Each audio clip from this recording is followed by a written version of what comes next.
ಅಂಥ ಒಂದು ಪರಿಸ್ಥಿತಿ ಇವತ್ತು ನಿರ್ಮಾಣ ಆಗಿದೆ. ನಿನ್ನೆ ನಾವು ಭಾಳ 2013ನೇ ಇಸ್ವಿಯಿಂದ ಒಂದು ಯಾವುದೋ ಒಂದು ಸಿನಿಮಾ ರಂಗದ ಬಗ್ಗೆ ಹೋರಾಟ ಮಾಡ್ತಿದ್ದೋ. ಎಲ್ಲ ಚಿತ್ರಮಂದಿರಗಳಲ್ಲೂ ಕೂಡ 200 ರೂಪಾಯಿ ಮೇಲೆ ಪ್ರವೇಶ ದರ ಇರಬಾರ್ದು ಅಂತ ಹೇಳಿ ಸರ್ಕಾರದ ಮೇಲೆ ಒತ್ತಡವನ್ನು ತಂದು ಮಾಡಿದ್ರು. ಆದರೆ ಮತ್ತೊಂದು ಅವಧಿಗೆ ಅದು ಮುಂದುವಯಿತು.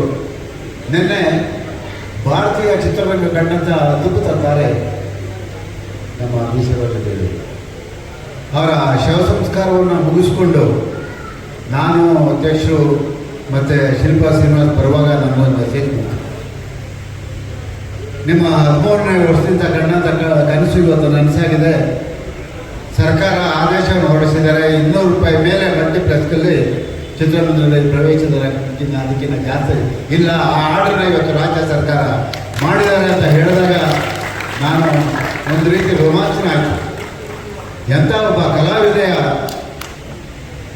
ಶವ ಸಂಸ್ಕಾರವನ್ನು ಮುಗಿಸ್ಕೊಂಡು ಬರುವಾಗ ಇಂತಹ ಒಂದು ಮಾಹಿತಿ ಬಂತಲ್ಲ, ಇಂತಹ ಒಂದು ಒಳ್ಳೆಯ ಸುದ್ದಿ ಚಿತ್ರರಂಗಕ್ಕೆ ಸಿಗ್ತಲ್ಲ ಅಂತ ಖುಷಿಪಟ್ಟೆ. ಹಾಗಾಗಿ ಇವತ್ತು ಅದೇ ಖುಷಿ ಗೊತ್ತಾಗ್ತಾ ಇದೆ. ಈ ಸನ್ನಿಧಿಯಲ್ಲಿ ಈ ಒಂದು ಟೀಸರನ್ನು ಬಿಡುಗಡೆ ಮಾಡಿ ಅವನ ಆಶೀರ್ವಾದವನ್ನು ಪಡ್ಕೊಳ್ಳೋಂಥ ಕೆಲಸವನ್ನು ನಿಷ್ಠೆಯಿಂದ ನೀವೆಲ್ಲರೂ ಮಾಡಿದ್ದೀನಿ. ದೇವರು ಒಳ್ಳೇದು ಮಾಡ್ತಾನೆ. ಯಾಕಂತ ಹೇಳಿದ್ರೆ ನಿಮ್ಮ ಕೆಲಸ ನೀವು ಮಾಡಿ, ಮುಖ್ಯತ ಅವನಿಗೆ ಬಿಡಿ, ಪ್ರೇಕ್ಷಕರಿಗೆ ಬಿಡಿ.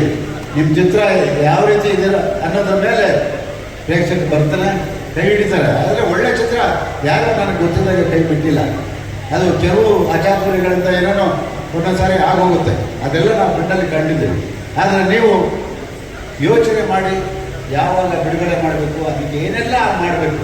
ಈಗ ಪಬ್ಲಿಸಿಟಿ ಭಾಳ ಮುಖ್ಯ. ಜನಗಳ